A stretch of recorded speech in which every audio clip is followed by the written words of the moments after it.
You're in tune to the Ugly Truth Podcast. In this episode, what is your view as it relates to the youths having a future in a community like ours, East Port of Spain, as it relates to the current unemployment situation, the neglect of the community, the question of adequate representation? So we want the truth, the whole truth, and nothing but the truth. Let us say I've lost faith in the authorities coming in to give us a kick or a jump start. Yeah. And I think sooner rather than later, we would have to seriously consider systems or different things that could create employment within the community. And Yes. you believe that employment could come from the community itself, like Of course not all would not come from within, but sooner or later we have to probably have a different mindset and start to look at entrepreneurship. That is one angle. Of course, you always need help from the state, because even the big people who we consider to be the millionaires and the billionaires, they get greater handouts than anybody else. all right. So when we look at the man on the ground who is getting a CPEP or URP, and people tend to look down on him and think that he's getting handouts. The real handouts is in the political patronage by the billionaires who put some money in party A, party B, and party C, and they always manipulate the system. In fact, with them it's generational. And whilst their hands are there generationally to become more empowered and more enriched, at the same time, because of that system, it actually disempowers the small man and even reduces or lessens his ability to get development in his community. Because when you look at the kind of development, how much hundreds of millions it is really taking to, like, let us say, repair the Red House. Since A&R Robinson was there, I know that they're fixing it up to now we can't fully restore. And that's just a building. I mean, it's a building of importance and great significance. But I would always put the human capital before that building capital. I always would. And the fact is, the type of big contracts that pass at the top, and you're not getting anything like that at the bottom, all you are really doing is enriching the rich and making the poor poorer. Like, for instance, East Dry River. Every community you walk through, Rose Hill, Lodge Place, Mosley Place, Tilbury Place, Batson Place, Sobrian Place, you walk anywhere, low place, you just keep walking, and almost every slipper drain you see is in a broken and dilapidated condition. Some houses are on the higher side and some on the lower side, and where the slipper drains are broken, the persons who live on the lower side of that road, their properties get eroded, and by the time they really realize it, it's almost too late. You have land slippage, you have lampposts shifting, and you're seeing it big, and you know how much employment could be generated with respect to, let us say, doing some sort of urban development or urban renewal, and it is not being done. The representative of the area, the council, the MP, the various authority, local government or central government, what is their whole input to sort of remedy the neglect of this community? Because basically there's a lot of neglect you're speaking about, and I think East Port of Spain is one of the stronghold, have been from day one the stronghold. Well, I wonder if it is that the same disdain or disregard meted out to the man in the street in our community. I sometimes wonder if in the ranks of the hierarchy, if our representatives have to face the same thing also. We mean face the same thing. Because, like, let me give you a simple example. Lots of areas in East Dry River would be in the hands of, at one time, the NHA, now the HDC. Yeah. I am speaking about, let us say, over 40 years. A generation is 30 years. Yeah. A decade is 10. We are talking about over 4 decades that persons generally in East Dry River have been living in homes that they have to fix. They have no title to it. They have no real opportunity of getting it. I had been with a team who had written, let me don't say who, which, because I'm not speaking as an individual. The team, we sat together, we came up with a plan as to how people in East Dry River could be, let us say, redeemed, where you could get to own your own property, have a sense of dignity, pay your taxes, fence your property, and really, really have a solid property, you, your neighbor, and at the same time enrich and empower the community. We had been writing letters to persons as far back as the Honorable Eugenia Jean-Pierre. With respect to our suggestion, which simply suggested this: the properties held by the NHA at the time, sell it back to the occupants at a reasonable rate, give them title, give them deed, give them documents, where they now would be able to go with these documents as a property owner, go to a financial institution, get a mortgage, fix your home. Your neighbor will do the same thing, and your neighbor's neighbor, and so on and so on and so forth. That will put some value in the property. This would have a domino effect, and instead of one property, instead of one property being built at a cost of, let us say, $300,000, and you cannot sell it for $80,000. That same property, if you were to put it in Woodbrook, it would probably sell for $5 or $6 million. So if we had that kind of help way back then, or if our representatives were being listened to, then I think it would have been different. But you have to remember, when I say from Ms. Jean-Pierre, I am talking about what year she would have come in, 1991. In December 1991, right after the term of the NAR, their election was on what? On Monday the 16th of December. It was thereabouts, okay? And since that time, we had had communications with all the representatives at the parliamentary level who succeeded Ms. Pierre. So I don't know if it is that our representatives are not being taken seriously. If it is the communities really get together forcefully, and the MPs don't hear, then we go directly to the political leadership and bypass the MPs. Then somebody will listen. If they realize that the people are dead serious and this is what we want, and it is not unreasonable, it is what we should expect, it is what we deserve, then I think they would have no choice but to listen. Differences and the segregation. If one community has a gross, let us suppose Piccadilly Street has a legitimate complaint.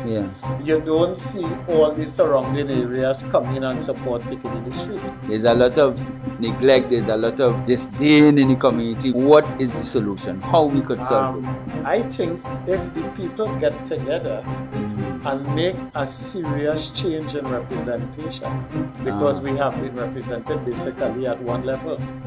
I think when the people who have the ability, the power and the wherewithal to deliver, if they realize that the people have changed their direction and they are seriously looking elsewhere for help, and they turn to another quarter, and that other quarter helps them, then you have nowhere to go but up. If that new quarter doesn't help, then we just have to keep looking, because we already in a mire, we already in the mud.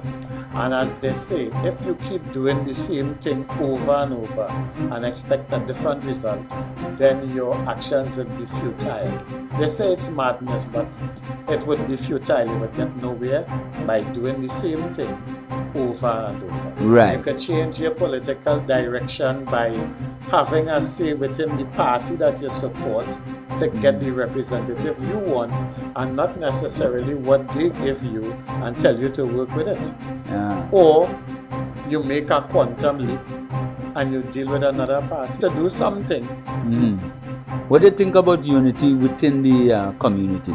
Think that is lacking? You don't get one community or one little area in the community supporting another. I say that basically create the atmosphere in which where the community could make such a decision, because if people is of the view that there is no need for change, they're comfortable in their surroundings, they're not all that politically astute to so that determine what you just highlighted there. They would know what their advantages and so on. Well, let me say this. The angle I am giving you is from the older point of view. I can assure you that the younger ones, where I am right now, they have gone way beyond that. I grew up in an area where, in an era or a time when it was natural for you to be a PNM. When I grew up, every house in the neighborhood, every house you went into, there were two common things you could see actually. One is a picture of the white Jesus, and one is a big portrait of Dr. Williams. I hear that. That era is now gone, no longer there. Away with. And the youngsters now, they see things differently. You see, I'm trying to zero in on a particular solution. Well, and one of the solutions that...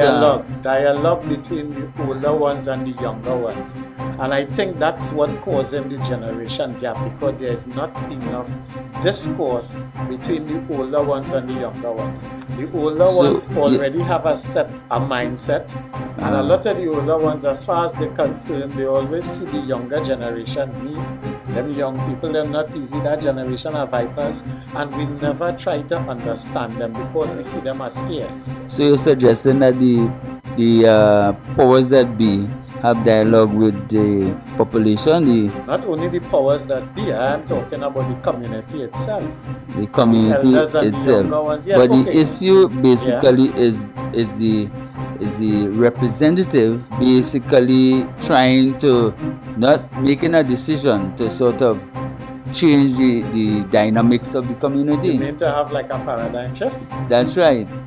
And so the argument is the level of consciousness of the people and the powers that be or the authorities listening to the voting public. This is why I said it has to do with the era persons come from. Okay, if you're representative, okay, let me tell you what happened in my lifestyle.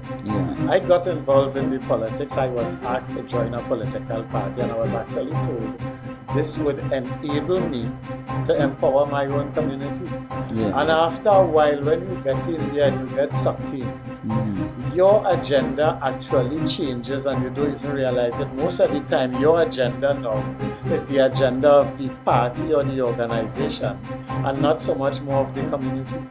So basically, although you still have, so you would find now that your representatives of a certain age group or of a certain era, they will get in there with the best of intentions, but you know they sometimes say the road to hell is paved with good intentions. And by the time they get in there, they are in a different place, a different time, a different motivation, because they are there with another bunch of people with another perspective.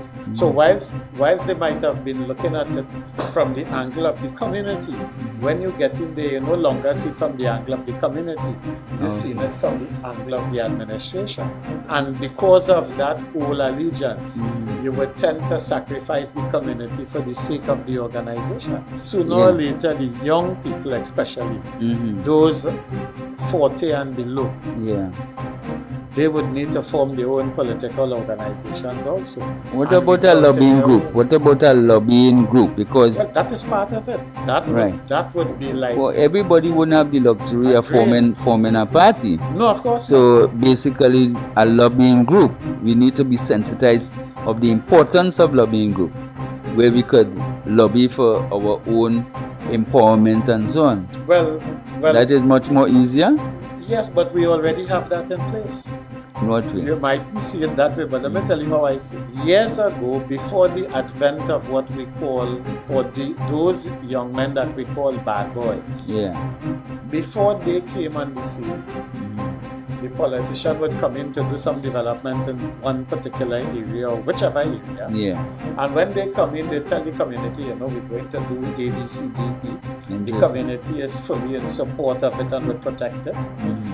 But they would bring in their friend now from way outside of the community That person will come and get a bigger contract. They would hire a few persons in the community, scatter a few breadcrumbs and some grains of corn, even exploit them to an extent, and then leave. But the generation of young men who we see now that we call bad boys, they saw these things happening with their parents and their grandparents before them. And their reasoning is different. Their reasoning is simply this: hey, anything all they're doing inside of here, they had to come true. So love the road, we mash up this. They do that in order to benefit from what's going on, because if they don't do that, the development will take place at the same slow pace, but the people who get the great rewards of those endeavors are from outside the community. So when you look at Silots, you look at Beaton, you look at Israel River, anywhere you see a 2 or 3 story house going up now, obviously is a bad boy. But at the end of the day, he is the only one who has the wherewithal to even develop his community a little bit. And look at the measures he had to take. He had to resort to gangsterism, thuggery, bad boyism, because if he didn't do that, he would remain exactly where he is, and the politicians will bring in their friends and give them the contract. So you're saying, in other words, that there's a certain benefit in the bad boys culture, rather than saying? Yes, if it wasn't for them, you would have very little development in the communities. So that, along with lobbying strategies and so on. How about that approach? That is how they lobby. That is how they lobby. That's how they lobby. I sure you would have heard it for years. Now a bad boy will go to an MP office, who's a minister, take out the gun, rest it down. He's not threatening the MP. They say, look how I had to live. Turn up out here for we, young people suffering. My boys and them, we frustrated. Look what I have. I had to go there and rob people to make a living. We need help. And if he doesn't do that, he don't really stand a chance. That is his form of lobbying. That's the only option he has, because how else could he bend the arm of somebody who is in power, who rubbing shoulders with multi-millionaires? Because the people in the business community, when they sit to meet with the representatives who hold political power, these are wealthy people, and they have great influence. So it is easier for them to influence the representative than you or me, who will go into the representative's office with a good idea, a good suggestion, but we are decent and polite. All right. And that is the conclusion I have come to, the reality that I see by speaking even with the same bad boys. The same people we call bad boys. Remember this: they love their mother, they love their child, they love their guy. I agree with you. So as much as we might see them as haters, they also have content of loving them. So so this seems to be an ugly truth that we're really facing. Oh my God. Why you use that word, sir? That is the name of the show, you know? The truth, the whole truth, and you're not reluctant to say it. So it's clear and naked, whether it's precisely, it's the truth. Precisely. And one of the suggestions. And I was giving my truth, sir. Huh? I was giving my truths. That's right. But what I want to wrap up with is the fact that there could be more lobbying powers. Like, for instance, because when the bad boys lobbying, they're lobbying for a certain sector of the community. Yes. I want to suggest that perhaps others in the community could develop their form of lobbying, which is to form themselves into certain bodies of people and go to the relevant authority in order to lobby on their behalf like as well. Pressure groups. Special groups, yes. Pressure groups. Or pressure group as well. Right? So I agree with you. I want to thank you for educating our discussion. This has been the Ugly Truth Podcast. Don't forget to like, subscribe, and comment to our social media pages.